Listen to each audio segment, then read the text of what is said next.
Okay, dear students, so we shall continue this session with what we call as mm, center and state relationship. Center and state. Before that, I will join these students also. They are coming now, wanted to getting in. They are in my waiting room. Fine.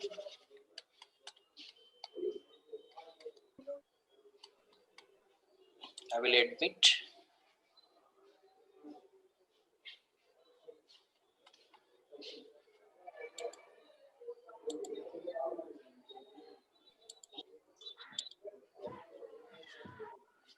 Okay. Okay, I will start a slideshow from beginning. This one studied already, explained these two also MHRD, and after that we covered up to here in my last sessions. Okay, let us move on further. Indian Education Commission, it is also called as Kothari Commission 1964 to 65. Earlier we highlighted the importance of the center as well as the state. Though the state is the main executing agency at the lower level, but the central education department should not sit back or should not go back in relation to responsibilities are concerned.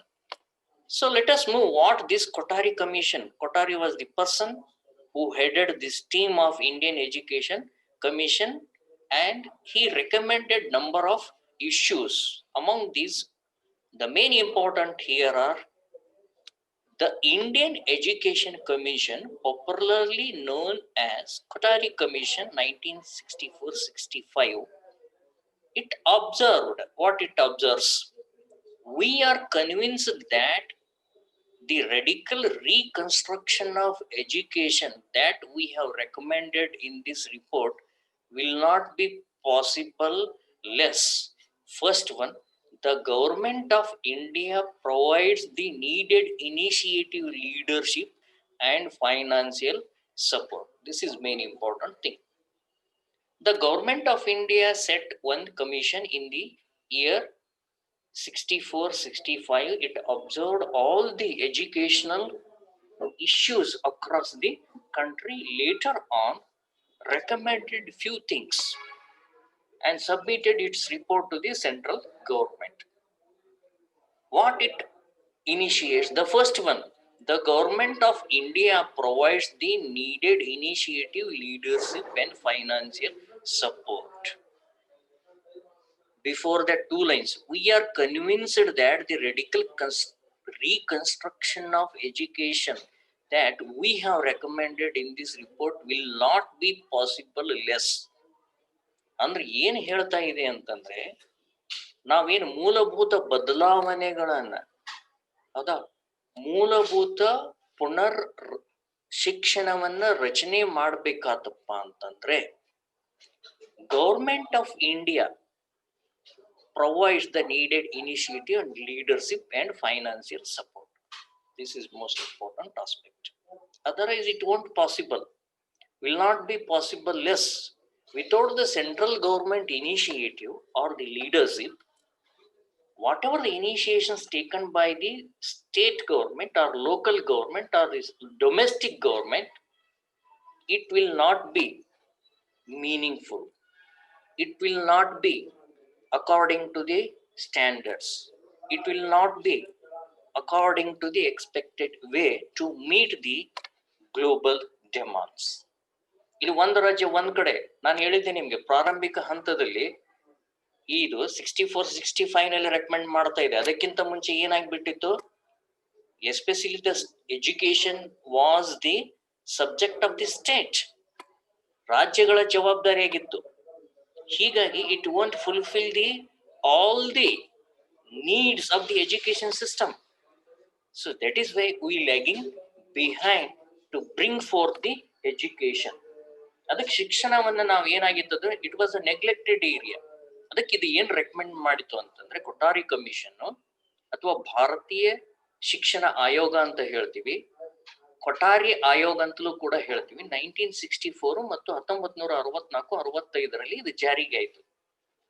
ಅದು ಏನ್ recommend ಮಾಡುತ್ತಂದ್ರ we are convinced that, ನಮಗ ಅನಿಸ್ತಿದೆ, convinced the radical reconstruction of the education, ಮೂಲಭೂತವಾಗಿ ನಾವು ಶಿಕ್ಷಣವನ್ನ ಪುನರ್ರಚನೆ ಮಾಡಬೇಕಾಯ್ತು ಅಂದ್ರೆ that we have recommended in this report.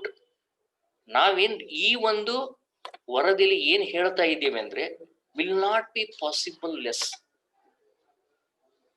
ಏನಿದು will not be possible less, ಕಡಿಮೆ ಅನಿಸುವುದಿಲ್ಲ, ಏನಾಗೋದಿಲ್ಲ. ಹಾಗಾದ್ರೆ the government of India provides the needed initial leadership. ಮುಂದಾಳತ್ವ ವಹಿಸ್ಕೋಬೇಕು, ಎಲ್ಲ ರಾಜ್ಯಗಳನ್ನ ಗಮನದಲ್ಲಿ ಇಟ್ಕೋಬೇಕು, ಮುಂದಾಳತ್ವ ವಹಿಸ್ಕೋಬೇಕು, ಪಾಲಿಸಿಗಳಲ್ಲಿ ಮುಂದಾಳತ್ವ ವಹಿಸ್ಕೋಬೇಕು, ಜಾರಿಗೆ ತರುವುದರಲ್ಲಿ ಮುಂದಾಳತ್ವ ವಹಿಸ್ಕೋಬೇಕು, ಮತ್ತು ಮೌಲ್ಯಮಾಪನ ಮಾಡುವುದರಲ್ಲಿ ಮುಂದಾಳತ್ವ ವಹಿಸಬೇಕು, ಬೇಕು ಬೇಡಗಳನ್ನು ಕೇಳ್ತಿರಬೇಕು, ಡೈರೆಕ್ಷನ್ಗಳನ್ನ ಕೊಡಬೇಕು. ಹೀಗಾಗಿ ನಿಗಾ ಇರಲೇಬೇಕು. There must be a leadership, management, supervision, evaluation under the ministry of central education system. ಇದು ಒಂದು ರೆಕಮೆಂಡೇಶನ್ ಅನ್ನೇ ಮಾಡ್ತಾರೆ. Second one is the education administration, both are at the center and state level, is adequately strengthened. Whether it is a state government related or central government related, in both the cases they have to work on it. So they have to work on it. ಅವ್ರ ಕೆಲಸವನ್ನ ಮಾಡಬೇಕಾಗ್ತೈತಿ. Okay, ನಿಮಗೆ ಕಾಣಿಸ್ತಾ ಇದೆ ನಾ ಹೇಳಿದ್ದು? Hello?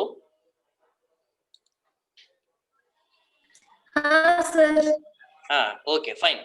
So both central levels adequately strengthened. Support ಮಾಡಬೇಕು. ಹೇಗೆ support ಮಾಡಬೇಕು? ಲೀಡರ್ಶಿಪ್ ತಗೋಬೇಕು, ಫೈನಾನ್ಸ್ ಅನ್ನ ಕೊಡಬೇಕು. ಫೈನಾನ್ಸ್ ಕೊಡದೇ ಇದ್ರೆ ಏನು ಕೆಲಸ ಆಗೋದಿಲ್ಲ.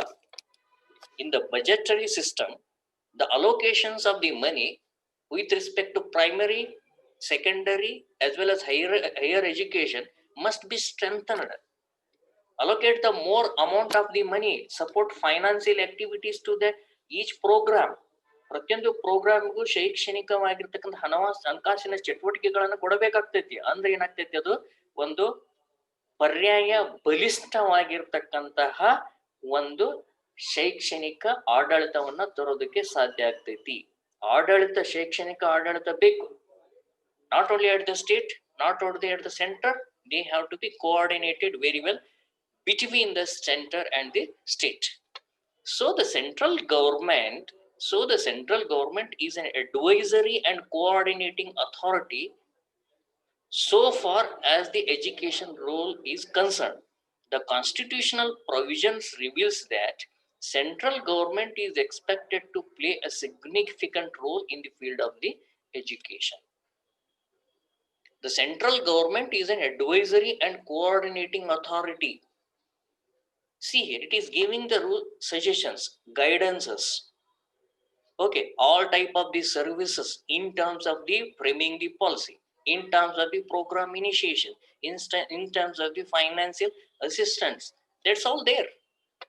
It has to coordinate between the state coordinating agency or educational administrating department, education department, to that of the central agencies or central education department. So it has to take into consideration all these things. So therefore ಈ ಶಿಕ್ಷಣ ಪಾತ್ರಕ್ಕೆ ಸಂಬಂಧಿಸಿದಂತೆ ಒಂದು advisory ಆಗಿ ಕೆಲಸ ಮಾಡಬೇಕಾಗುತ್ತೆ, ಸಲಹೆ ಸೂಚನೆಗಳನ್ನ ಕೊಡಬೇಕು. Take for example, national education policy 2020 has implemented and passed in the parliament of the both the houses. ಈ ಪಾರ್ಲಿಮೆಂಟ್ ನಲ್ಲಿ ಇರ್ತಕ್ಕಂಥ ಮೇಲಿನ ಮನೆ ಮತ್ತು ಕೆಳಮನೆ ಅಂತ ಏನ್ ಹೇಳ್ತೀವಿ, ಎರಡು ಕಡೆ ಅದು ಪಾಸ್ ಆಯ್ತು. Whether it is at the upper house or at the lower house. Okay, in both the houses the national education policy passed through it. and got the president consent and signature. President ಅವರ ಒಂದು ಅಧ್ಯಕ್ಷರ ಒಂದು consent ಅನ್ನ ತಗೊಂಡಿದೆ. So here who has initiated it? Who took the leadership here? Central government has taken the leadership, bold leadership here. Such activity, leadership is going to be strengthening the policy, keeping in view of the consultations and views across the country. ಒಂದು national education policy ಮಾಡಬೇಕಾದ್ರೆ ಏನ್ ಮಾಡಿದ್ರು? ಒಂದೇ ಕೆಲವೇ ಹತ್ತು ಜನ ಕೂಡಿ ಮಾಡಿಲ್ಲ ಅವರು. They have taken the views across all the country from the different domains of education system. Pre primary ಇಂದ ಹಿಡಿದು ಯೂನಿವರ್ಸಿಟಿ ಅಥವಾ ರಿಸರ್ಚ್ ಸಂಬಂಧಪಟ್ಟಂತ ಶಿಕ್ಷಣಕ್ಕೆ ಸಂಬಂಧಿಸಿದಂತೆ ಅವ್ರ ಎಲ್ಲಾ ಕಡೆಯಿಂದ ಮಾಹಿತಿಯನ್ನ ಕಲೆ ಹಾಕಿ, later on keeping in the perspectives of the world and to make the each individual to compete with the world, so it has taken initiated the policies. So therefore the role is, the central government role is advisory and coordinating. ಒಂದು advisory ರೂಪದಲ್ಲಿ ಈ N E P ಇದೆ, ಈ N E ಪಿಲಿ ಈ ತರ ಇರಬೇಕು ಮಾರ್ಗದರ್ಶಿಗಳ ಅಂತ ಅಷ್ಟೇ ಇದಾವ ಅದರಲ್ಲಿ. ಹಂಗಾರೆ ಜಾರಿಗೆ ತರೋರು ಯಾರು? The state is the ultimate at this stage here, because this education comes not only at the central level, not only at the state level. ಇದು ಎರಡು ಕಾನ್ಕರೆಂಟ್ ಲಿಸ್ಟ್ ನಲ್ಲಿ ಇದೆ. ಶಿಕ್ಷಣ ಅನ್ನೋದು ಕಾನ್ಕರೆಂಟ್ ಲಿಸ್ಟ್ ನಲ್ಲಿ ಇದೆ. ಕಾನ್ಕರೆಂಟ್ ಲಿಸ್ಟ್ ಅಂದ್ರೆ ಏನು? ಒಂದು ಸೆಂಟ್ರಲ್ ಲಿಸ್ಟ್ ಇರುತ್ತೆ, ಇನ್ನೊಂದು ಸ್ಟೇಟ್ ಲಿಸ್ಟ್ ಇರುತ್ತೆ. ಇವೆರಡು ಕೂಡಿ ಮಾಡಬೇಕಾಗಿರ್ತಕ್ಕಂಥ ಜವಾಬ್ದಾರಿಗಳು ಕಾನ್ಕರೆಂಟ್ ಲಿಸ್ಟ್ ನಲ್ಲಿ ಇರ್ತಾವೆ. ಸೊ ಹೀಗಾಗಿ the role is here state as well as the center. The constitutional provisions reveal that central government is expected to play a significant role in the field of the education. Why we are talking about the vital role of the central government here? It is going to be, see here, as a country, to make it as a educationally more advanced country, so it has to observe and sensitize the whatever happening across the world and how that best is to be implemented to bring and make our countrymen as a more scientific, technologically advanced people or citizens. So that lies, that responsibility, that role totally lies on the central government. So therefore it has to make out its leadership, declare its leadership, that in which way it is going to be progressing. ಇದು ಹೀಗಾಗಿ ಈ ಕೇಂದ್ರ ಸರ್ಕಾರದ ಪಾತ್ರ ಇಲ್ಲಿ ಬಹಳಷ್ಟು ಮುಖ್ಯ ಆಗಿರ್ತೈತಿ. ಅದು ಪ್ರಮುಖವಾದ ಪಾತ್ರವನ್ನು ವಹಿಸ್ತಿದೆ ಅಂತ, ವಹಿಸ್ಬೇಕು ಅಂತಲೂ ಕೂಡ ಏನ್ ಮಾಡಿದೆ ಇಲ್ಲಿ ಆಗಿದೆ ಅಂತ ಹೇಳ್ಬೋದು. Okay, so next one. Okay, I will start from here. Again I have missed it 1 2 3 4 5. Okay, it is a fact that the centralized system of educational administration has many advantages. ಈ ಒಂದು ಸೆಂಟ್ರಲೈಸ್ ಸಿಸ್ಟಮ್ ಆಫ್ ಅಡ್ಮಿನಿಸ್ಟ್ರೇಷನ್ ಹಲವಾರು ಲಾಭಗಳನ್ನು ಕೂಡ ತಂದು ಕೊಡ್ತಾ ಇದೆ. ಕೇಂದ್ರ ಮಟ್ಟದಲ್ಲಿ ಇರತಕ್ಕಂತಹ ಒಂದು ಸೆಂಟ್ರಲೈಸ್ಡ್ ಎಜುಕೇಶನಲ್ ಅಡ್ಮಿನಿಸ್ಟ್ರೇಷನ್ ಏನ್ ತಂದಿರ್ತಿ ಅದು? ಓಕೆ, ಅಡ್ವಾಂಟೇಜಸ್ಗಳು ಏನು? First one, these advantages are as follows. First one, a uniform system of education can be built up. ಒಂದೇ ರೀತಿಯಾಗಿರ್ತಕ್ಕಂಥ ಶಿಕ್ಷಣವನ್ನ ಜಾರಿಗೆ ತರಲು, ಹೌದಾ, ತಯಾರಿಸಲು ಅನುಕೂಲ ಆಗ್ತೈತಿ. ಯೂನಿಫಾರ್ಮ್ ಸಾರ್ವತ್ರಿಕ ವ್ಯವಸ್ಥೆಯ ಶಿಕ್ಷಣವನ್ನ ತರೋದಕ್ಕೆ ಸಾಧ್ಯ ಆಗ್ತೈತಿ. ಒಂದೇ ತೆರನಾಗಿರ್ತಕ್ಕಂಥ ಶಿಕ್ಷಣ ವ್ಯವಸ್ಥೆ. ನೀವು NCERT ಅವ್ರು ಅದಕ್ಕೆ NCERT ಸಿಲೆಬಸ್ ಅಥವಾ ಸ್ಟೇಟ್ ಸಿಲೆಬಸ್ ಅಂತ ಅಂತಿರ್ತಾರೆ. Nowadays most of the science and maths, except from that of the other social and linguistic subject, right from the beginning, both science and mathematics are same. All states are exactly borrowing the syllabus whatever it is prescribed and mentioned in the central government. ನೀವು 8 book ತೆಗೆದು ನೋಡ್ರಿ, state ತೆಗೆದು ನೋಡ್ರಿ, ಅಥವಾ NCERT ತೆಗೆದು ನೋಡ್ರಿ, ಎರಡು ಒಂದೇ ಇದಾವೆ. ಆದರೆ ಕೆಲವು ಸಬ್ಜೆಕ್ಟ್ಗಳು ಬೇರೆ ಬೇರೆ ಆಗಿದಾವೆ. ಯಾಕೆ? Because our state government students who are studying in 8th or high school level, they should not be lag behind that of the central level. It is up to the state government to decide what kind of the modification has to meet. ಯಾವ್ಯಾವ ಬದಲಾವಣೆಗಳು ಮಾಡಬೇಕಂತ state ಗೌರ್ಮೆಂಟ್ಗೆ ಕೇಂದ್ರ ಸರ್ಕಾರದವ್ರು ಕೊಟ್ಟಿದ್ದಾರೆ. ಆದರೂ ಕೂಡ ಕೆಲವೊಂದು ಬದಲಾವಣೆಗಳನ್ನು ತರೋದಕ್ಕೆ ರಾಜ್ಯ ಸರ್ಕಾರ ಎಲ್ಲ ಜವಾಬ್ದಾರಿಗಳನ್ನು ಹೊಂದಿದೆ. ಕೇಂದ್ರ ಸರ್ಕಾರ ಸಂಪೂರ್ಣವಾಗಿ ಇದನ್ನೇ ತಗೊಂಬರ್ರಿ ಅಂತ ಹೇಳಂಗಿಲ್ಲ.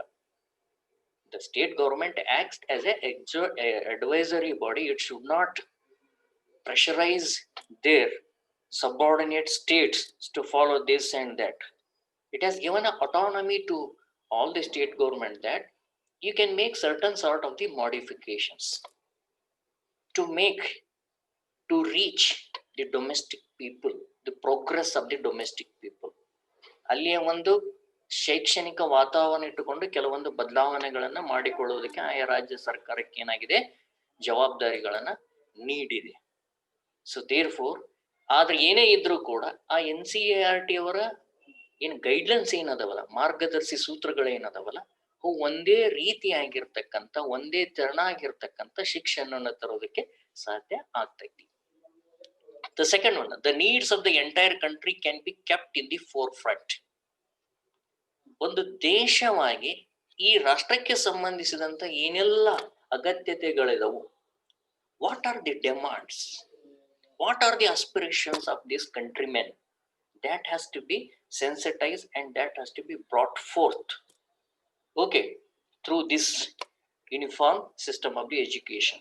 ಒಂದು ಶಿಕ್ಷಣ ವ್ಯವಸ್ಥೆ ಅಂದ್ಕೊಂಡು ಕೇವಲ ಕೆಲವೇ ಜನ ಕೂತ್ಕೊಂಡು ಮಾಡೋದಲ್ಲ ಅವರು.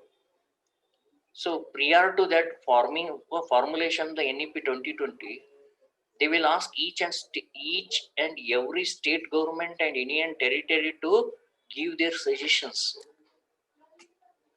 All the suggestions will be taken into the table, placed on the table for the discussions. They will identify the needs of aspirations of all the country so that they will come to know it.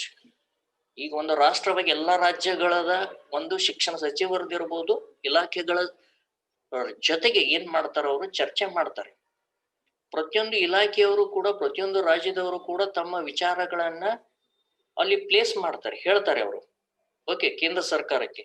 So ಹೀಗಾಗಿ ಈ ಅಂಶಗಳನ್ನ ಏನ್ ಮಾಡ್ಬೇಕಾಕತಿ, ಗಮನದಲ್ಲಿ ಇಡಬೇಕಾಗ್ತೈತಿ. ಇಲ್ಲಿ ಅವಶ್ಯಕತೆಗಳು, ಹಂಗ ರಾಷ್ಟ್ರದ ಅವಶ್ಯಕತೆಗಳನ್ನ ಬರೀ ಒಂದು ರಾಜ್ಯದ ಎರಡು ರಾಜ್ಯದಲ್ಲ.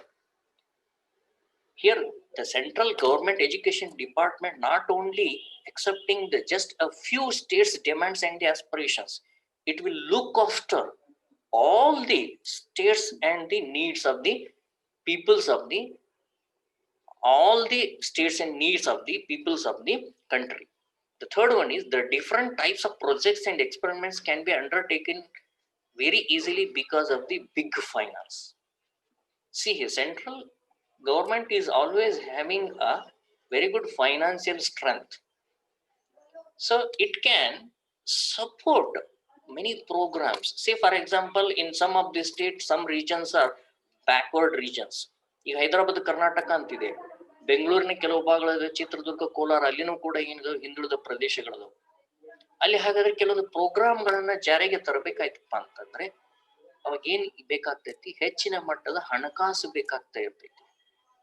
Okay, the finance resources will be allocated to the disadvantaged classes or the regions.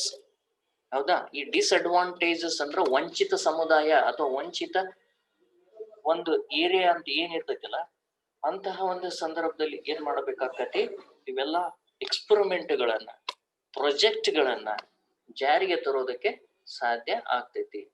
So ಇವತ್ತು ಮಿಡ್ ಡೇ ಮೀಲ್ಸ್ ಇದೆ, ಯಾವುದೇ ಒಂದು ಪ್ರಾಜೆಕ್ಟ್ ಜಾರಿಗೆ ತರಬೇಕಾಯ್ತಪ್ಪ ಅಂತಂದ್ರೆ ಕೇಂದ್ರ ಸರ್ಕಾರ ರಾಜ್ಯ ಸರ್ಕಾರಗಳು ಕೂಡ ಕೈಗೂಡಿಸಿ ಕೆಲಸ ಮಾಡಬೇಕಾಗ್ತದೆ. They have to work hand in regard to this one.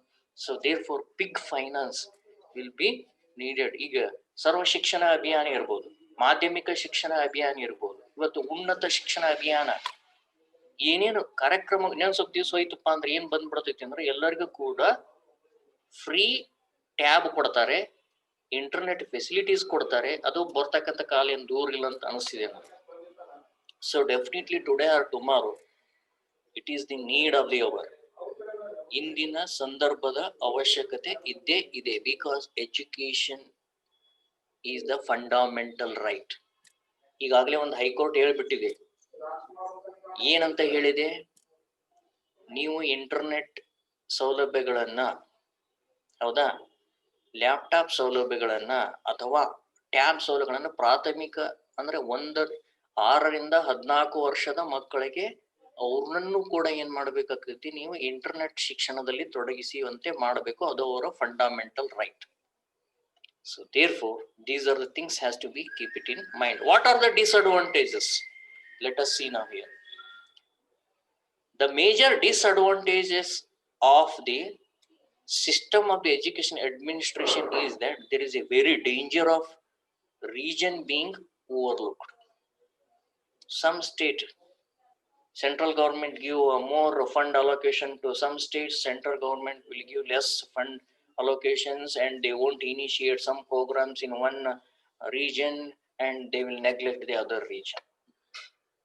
ಈ ಕೆಲವು ಸಂದರ್ಭದಲ್ಲಿ ಕೇಂದ್ರ ಸರ್ಕಾರಗಳು ತಾರತಮ್ಯ ನೀತಿಯನ್ನ ಮಾಡ್ತಾ ಇದ್ದಾವೆ ಅನ್ನೋದು ನಿಮ್ಗೆ ಕೆಲವು ಸಂದರ್ಭದಲ್ಲಿ ಗೊತ್ತಿದ್ದವು.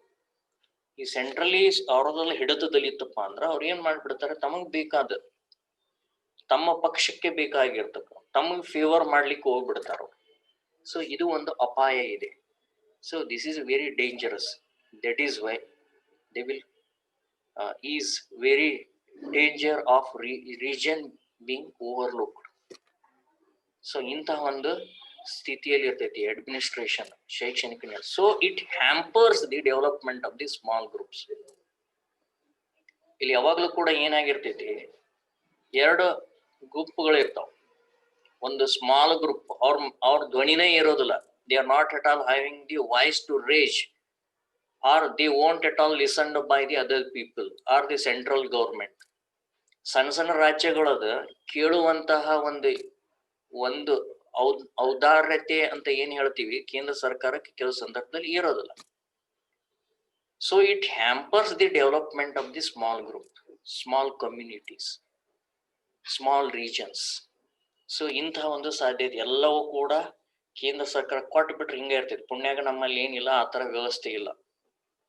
The greater the decentralisation of the administration, ಎಷ್ಟೆಷ್ಟು ಆಡಳಿತವನ್ನ ವಿಕೇಂದ್ರೀಕರಣ ಮಾಡೋದು. ಎಷ್ಟು ವಿಕೇಂದ್ರೀಕರಣ ಅಂತಂದ್ರೆ ಪ್ರತಿಯೊಂದಕ್ಕೂ ನಾವು ಇವ್ರನ್ನ ಕೇಳಕ್ಕಾಗಲ್ಲ, DDP ಕೇಳಕ್ಕಾಗಲ್ಲ, ಪ್ರತಿಯೊಂದಕ್ಕೂ BEO ಕೇಳಕ್ಕಾಗಲ್ಲ. ಕೆಲವೊಂದು ಕಾರ್ಯಕ್ರಮಗಳನ್ನ ಹೆಡ್ ಮಾಸ್ಟರೇ ಮಾಡಬೇಕಾಗ್ತೈತಿ. ಸೊ ಹೀಗಾಗಿ ಇಲ್ಲಿ ಯಾರ್ಯಾರಿಗೆ ಏನೇನು ಪವರ್ ಕೊಡಬೇಕೋ ಆ ಪವರ್ಗಳನ್ನ, ಅಧಿಕಾರಗಳನ್ನ ಕೊಡ್ಲೇಬೇಕಾಗ್ತೈತಿ. ಪ್ರತಿಯೊಂದು ಸಂದರ್ಭದಲ್ಲಿಯೂ ಕೂಡ ಪವರ್ಗಳು ಏನಾಗಬೇಕು, ಕಾರ್ಯಕ್ರಮಗಳು ಆಯಾ ಹಂತಕ್ಕನುಗುಣವಾಗಿ ಆಡಳಿತವನ್ನ ವಿಕೇಂದ್ರೀಕರಣವನ್ನ ಮಾಡಬೇಕಾಗ್ತೈತಿ. The centre whatever the power it has to overlook. ಎಷ್ಟು ನೋಡ್ಬೇಕು ಅಷ್ಟು ಮಾಡ್ಬೇಕು.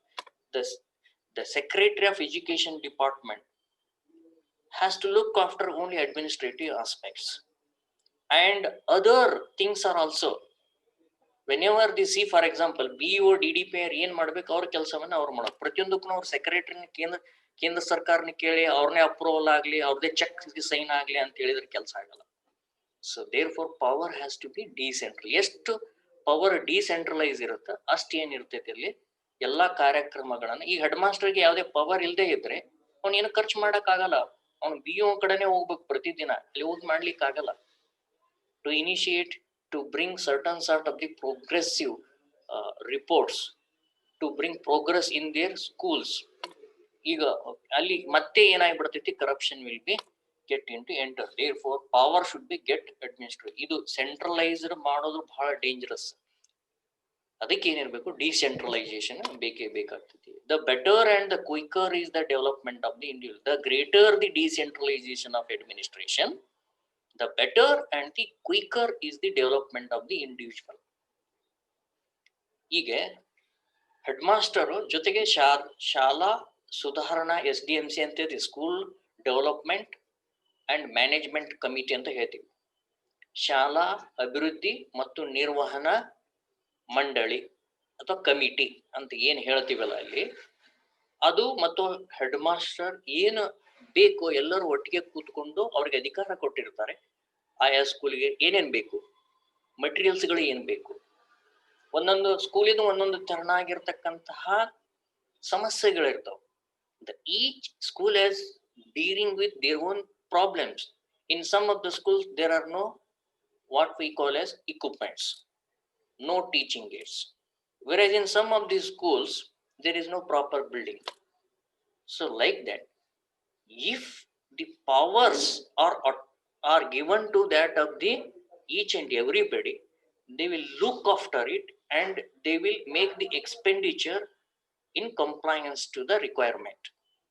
ಏನ್ ರಿಕ್ವೈರ್ಮೆಂಟ್ ಇರ್ತೈತಿ ಅದಕ್ಕೆ ಅನುಗುಣವಾಗಿ ಏನ್ ಮಾಡ್ತಾ ಹೋಗ್ತಾರ ಅವರು, ಅಧಿಕಾರವನ್ನ ಬಳಸಲಿಕ್ಕೆ, ಪ್ರತಿಯೊಬ್ಬರನ್ನ ಸುಧಾರಣೆ ಮಾಡಲಿಕ್ಕೆ ಮತ್ತೆ ಬೇಗನೆ. That is what they said it, the better and the quicker is the development of the individual. To make it a speedy improvement of individual, development of the individual, decentralization is the main key to enhance all these type of the activities. There should be neither complete decentralization nor the centralization of the educational administration. There should be neither complete decentralization nor centralization of the educational administration. See here, ಭಾಳ ಚೆನ್ನಾಗಿದೆ ನೋಡ್ರಿ, ಇದನ್ನ discussion ಮಾಡ್ಲಿಕ್ಕೆ. I have heard about many irregularities, financial misdealings done by the headmaster as well as the SDMC. Yes, sir. ನಾನು ಕೇಳಿದ್ದೀನಿ ಕೆಲವು ಸಂದರ್ಭದಲ್ಲಿ ಏನೇನಂದ್ರೆ head master ಮತ್ತು SDMC ಎಲ್ಲರೂ ಸೇರ್ಕೊಂಡು ಏನ್ ಮಾಡಿರ್ತಾರೆ, ರೊಕ್ಕನೆ ಗುಳು ಮಾಡಿಬಿಟ್ಟಿರ್ತಾರೆ. ಹಂಗಾರೆ ಏನ್ ಮಾಡ್ಬೇಕು ಹಾಗಾದ್ರೆ, ಇವ್ರ ಪವರ್ ಕೊಡ್ಬೇಕಾ? The question again raises it. So that what they have to do, again they have to bring forth what they wanted, but that amount will be spent reasonably and it should be shown to that of the BO. ನೀವು ಏನ್ ಮಾಡ್ಬೇಕಲ್ಲ ಅದನ್ನ BO ಅವ್ರ ಗಮನಕ್ಕೂ ತರಬೇಕು. BO is the supervising authority here. Sir ಮತ್ತೆ ಅರ್ಹತೆ ಬಗ್ಗೆ ಇದ್ರ ಬಗ್ಗೆ ಏನ್ ಡೀಟೇಲ್ ಆಗಿ ಇದ್ ಮಾಡಕ್ ಬರಂಗಿಲ್ಲ ಸರ್ ಅದ್ರಲ್ಲಿ? ಅಲ್ಲ, ಅವ್ರು ತೋರ್ಸ್ಬೇಕಲ್ಲ. ಅವ್ರೀಗ ನೀವು ಈಗ ಒಂದ್ ಕಟ್ಟಡಕ್ಕೆ ಹೌದ್ ಸರ್, ಅಂದ್ರಿ ಸರ್ ಈಗ ಒಂದ್ ಸ್ಟೂಡೆಂಟ್ ಐತಂತ ತಿಳ್ಕೊರಿ ಸರ್ ಗೌರ್ಮೆಂಟ್ ಸ್ಕೂಲ್ ಒಳಗ, ಅವ್ರಿಗೆ ಈಗ ಒಂದ್ ಗೌರ್ಮೆಂಟ್ ಸ್ಕೂಲ್ ಒಳಗ ಒಂದ್ ಇಷ್ಟ ಮಂದಿ ಹುಡುಗರು ಇದಾರ ಅಂತಂದ್ರ ಇಲ್ಲಿ ಕಲ್ಯಾಕತ್ತಾರ ಅಂತಂದ್ರ ಇವ್ರಿಗೆ ಇಷ್ಟ ವ್ಯವಸ್ಥೆ ಇರ್ತೈತಿ ಅಂತಂದ್ ಇದ್ರ ಬಗ್ಗೆ ಬುಕ್ಸ್ ಇರ್ಬೋದು ಸರ್. ಎಲ್ಲ ಇರುತ್ತೆ. ಅದಕ್ಕೆ SDMC ಇರುತ್ತೆ. ಸಾಧ್ಯ ಇದ್ದಷ್ಟು ಕೆಲವೊಬ್ರು ಕರಪ್ಟ್ ಮೈಂಡ್ ಇರ್ತಾವಲ್ಲ, ಹೌದಾ? ಕರಪ್ಟ್ ಮೈಂಡ್ ಕೆಲವು ಸಂದರ್ಭದಲ್ಲಿ ಮಾಡ್ತಾರೆ, ಆದ್ರೆ ಅವ್ರು ಮತ್ತೆ ಸಿಕ್ ಹಾಕೊಂಡ್ಬಿಡ್ತಾರ ಅವ್ರು. ಸೊ ಈಗ ಇಷ್ಟಿಷ್ಟಕೊಂಡ ಖರ್ಚಾಯ್ತು, ಇಷ್ಟಿಷ್ಟಕೊಂಡಿದ್ದೆ ಅಂದ್ರೆ if they go for what verifying it, the financial department, immediately it will come to the light, so that at point of time they will be culprits. Immediate ಆಗಿ ಸಿಕ್ ಬಿದ್ದು ಬಿಡ್ತಾರ ಅವ್ರು, ಹೌದಾ? ಸೊ ಅದಕ್ಕೆ ಆಗ್ತಾವ, ಏನ್ ಮಾಡ್ಲಿಕ್ಕೆ ಬರೋದಿಲ್ಲ. ಬಟ್ ಇವನ್ ಆಫ್ಟರ್ ದಟ್ ಇಲ್ಲೋ ಇರ್ತಾವ, ಕೆಲವೊಂದು ಸಂದರ್ಭಗಳಲ್ಲಿ ಆಗ್ತಿರ್ತಾವ. ಬಟ್ ಇವನ್ ಆಫ್ಟರ್ ದಟ್ ಇಲ್ಲಿ ಏನಂತ ಹೇಳ್ತಿದ್ದಾರೆ ಅಂದ್ರೆ, there should be neither complete ಪೂರ್ತಿ ಡಿಸೆಂಟ್ರಲೈಸೇಷನ್ ಇರಬಾರ್ದು, ಅಂದ್ರೆ ಕೇಂದ್ರೀಕರಣನು ಒಬ್ಬರ ಕಡೆನೂ ಇರಬಾರ್ದು, ಆರ್ ಡಿಸೆಂಟ್ರಲೈಸೇಷನ್. ಸೆಂಟ್ರಲೈಸೇಷನ್ ಪೂರ್ತಿ ಇರಬಾರ್ದು, ಡಿಸೆಂಟ್ರಲೈಸೇಷನ್ ಇರಬಾರ್ದು. ಅಲ್ಲಿ ಏನಿರಬೇಕು, both system has to be get maintain. ಎರಡು ಅಂದ್ರೆ ಎಲ್ಲರ ಕೂಡಿಗೆ ಎಲ್ಲರಿಗೂ ಕೂಡ ಟ್ರಾನ್ಸ್ಪರೆನ್ಸಿಯಲ್ಲಿ ತರಬೇಕಾಗಿರ್ತಕ್ಕಂಥ ಜವಾಬ್ದಾರಿ ಇದೆ ಅಂತ ಹೇಳ್ತಿದ್ದಾರೆ. Okay, A harmonious balance must be maintain between these two. ಅದನ್ನೇ ಹೇಳ್ತಾರೆ, ಒಂದು ಒಳ್ಳೆಯ ರೀತಿಯಾಗಿರ್ತಕ್ಕಂತಹ ಸೌಹಾರ್ದಯುತವಾಗಿರ್ತಕ್ಕಂಥ ಸಮತೋಲನದಿಂದ ಕೂಡಿರ್ತಕ್ಕಂತಹ ಕೇಂದ್ರೀಕರಣ ಮತ್ತು ವಿಕೇಂದ್ರೀಕರಣ ವ್ಯವಸ್ಥೆಯನ್ನ ಏನ್ ಮಾಡ್ಬೇಕಾಗ್ತೈತಿ, ಎರಡೂ ವ್ಯವಸ್ಥೆ ಒಳ್ಳೆ ನಿಟ್ಟಿನಲ್ಲಿ ಕೆಲಸ ಮಾಡುವಂತೆ ನೋಡಿಕೊಳ್ಬೇಕಾಗ್ತೈತಿ. But now the present administrative setup is being decentralized. See here, in the present scenario that we are talking, it is decentralized now here. They are taking all kind of the powers. They are doing what they want. Though there are certain norms, guidances will be there. Even after that, some of the persons are violating it, misusing the fund. They do what they wanted instead of going in a principles or SOPs, standard operating systems. ಇವತ್ತಂತೂ ಸಾಕಷ್ಟು decentralisation ಇದೆ. ಎಲ್ಲರೂ ಕೂಡ ಶಾಲೆಯವ್ರು ಏನ್ ಬೇಕು ಅದನ್ನು ಕೂಡ ನೀವು ಮಾಡಬಹುದು, ಏನ್ ತೊಂದರೆ ಇಲ್ಲ. ಆದ್ರೆ ಅದನ್ನ ಮಿಸ್ಯೂಸ್ ಮಾಡಬಾರ್ದು. That is the thing at last. Understand? For this purpose, in order to keep a balance, there is a delegation of responsibilities and powers from the center to the state in order to bring equality of educational opportunities. So therefore, ಈ ಉದ್ದೇಶಕ್ಕಾಗಿ, in order to keep the balance, ಎಲ್ಲವನ್ನು we have to bring it in a balance. Even the fund should not be get misused. For that purposes, what we have to do? See here, they have to report it to the show the accounts to not only headmaster, SDMC, they have to report it to the BO. BO ಗಮನಕ್ಕೆ ತರಬೇಕು ಅದನ್ನೇ. BO has to look after it properly, whether these are figures, whatever they have given, whether they are reasonable or not, fund is utilized or not. ಹೌದಾ? So ಇವತ್ತು ಅಲ್ಲಿ ಹೋಗಿ ಏನು ನಮಗೆ science equipment purchase ಮಾಡಿದೀವಿ ಅಂತ ಹೇಳಿ ಒಂದು 10 ಅದರ ಇಕ್ವಿಪ್ಮೆಂಟ್ ಪರ್ಚೇಸ್ ಮಾಡಿವಿ ಅಂತಂದ್ರೆ ಅಲ್ಲಿ ಇರೋದು ಐದು ಇರುವಂಗ ಆಗ್ಬಾರ್ದು. They have to supervise it. They have to come to the place and supervise it.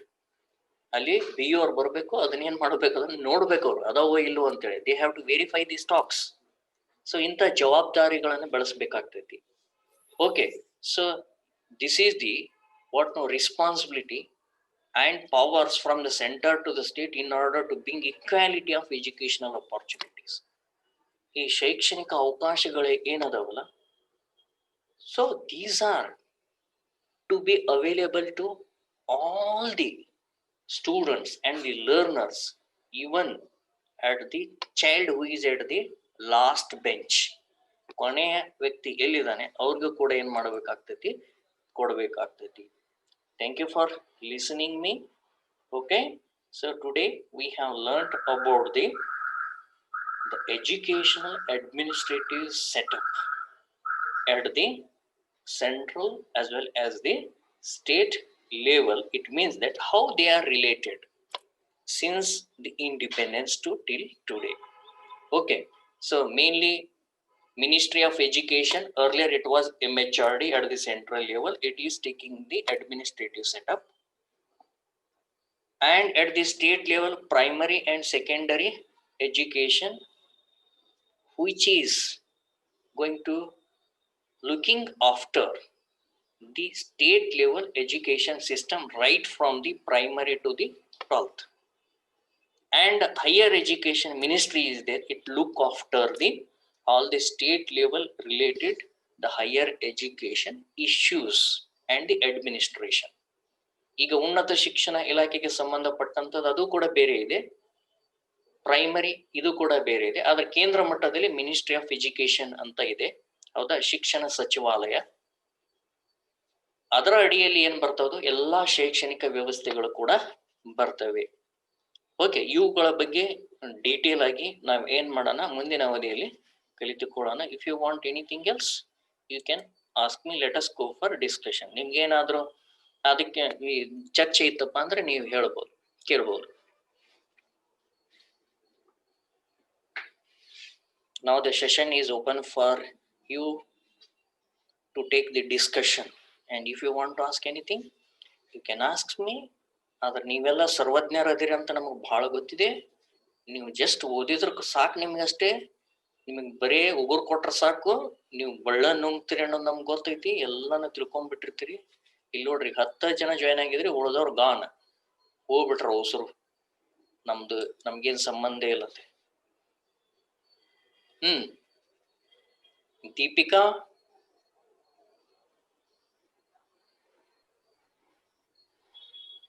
Sujata, sir. Okay, then you are present Yes, now. sir.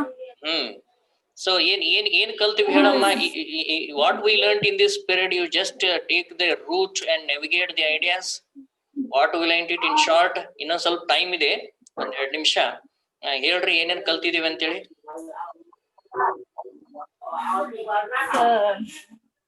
English ನ ಸ್ಕ್ರೀನ್ ಶಾಟ್ ಹಾಕೊಂಡಿರ್ತಾರ್ರಿ. ಅಲ್ಲ, ನೀವು ಬರ್ಕೋಬೇಕು ಪಾಯಿಂಟ್ ಗಳನ್ನ. You have to take the pen, at least you have to make it there. ಕೆಲವೊಂದು point ಗಳನ್ನ ನೀವು ನೋಡ್ಕೊಂಡು ಹೇಳ್ತಾ ಹೋಗ್ಬೇಕಾಗ್ತೈತಿ ಅವನ್ನೆಲ್ಲ. ಹಾ ರೀ ಸರ್, ಅಂದ್ರೆ ಇವತ್ ಮನಿ ಹಾಕ್ಸಾತಿದೇವ್ರಿ, ದಾಂಡಿಗಳು ಬಂದಿದ್ದಾರ್ರಿ ಸರ್, ಅದಕ್ ಮನಿ ಬಿಟ್ಟಿಲ್ ಬೇರೆ ಕಡೆ ಬಂದಿದ್ದಾರಿ ಸರ್. ಅದಕ್ಕೆ ಆನ್ ಮಾಡಿ ಇಟ್ಬಿಟ್ಟಿ. ಆನ್ ಮಾಡಿ ಇಟ್ಬಿಟ್ರೆ ಅಟೆಂಡೆನ್ಸ್ ಸಿಗತ್ತೆ ಅಂತೇಳಿ ಎಲ್ಲರಿಗೂ ಗೊತ್ತಾಗಿದೆ. ಅಟೆಂಡೆನ್ಸ್ ಕೊಟ್ರು. ಸುಧಾ ಅವ್ರು ನೀವ್ ಹೇಳ್ರಿ. ಸುಧಾ. ಹಂಗೇನಿಲ್ರಿ sir. Sudha.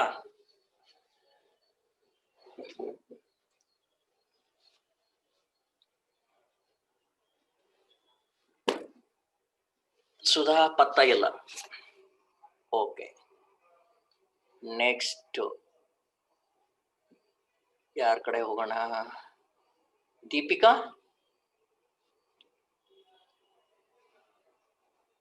Deepika appearing, disappearing. ಅವ್ರದ್ದು ನೆಟ್ವರ್ಕ್ ಸಮಸ್ಯೆ ಇದೆ ಅಂತ ಅನಿಸ್ತಿದೆ.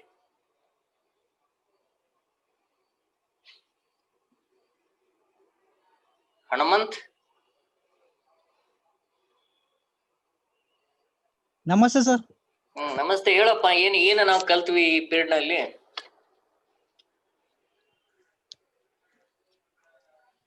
ಸರ್ ಆಯೋಗ ಬಗ್ಗೆ ತಿಳ್ಕೊಂಡಿ ಅಲ್ವ? ಆಯೋಗ ಬಗ್ಗೆ ನಾವು ಹೋಗೇ ಇಲ್ಲಲ್ಲೋ. ಆಯೋಗ, ಕೊಠಾರ ಆಯೋಗ. ಆಯೋಗ. ಓಕೆ, ಆ ಆಯೋಗದ ಬಗ್ಗೆ ತಿಳ್ಕೊಂಡಿ. Okay fine. ಕೊಠಾರಿ ಆಯೋಗದ ಬಗ್ಗೆ ನಾವು ರೆಕಮೆಂಡೇಶನ್ ಗಳನ್ನ ತಿಳ್ಕೊಂಡಿ. ಓಕೆ, ನೆಕ್ಸ್ಟ್ ಮುಂದೆ ಯಾರು ಹೇಳ್ತೀರಿ?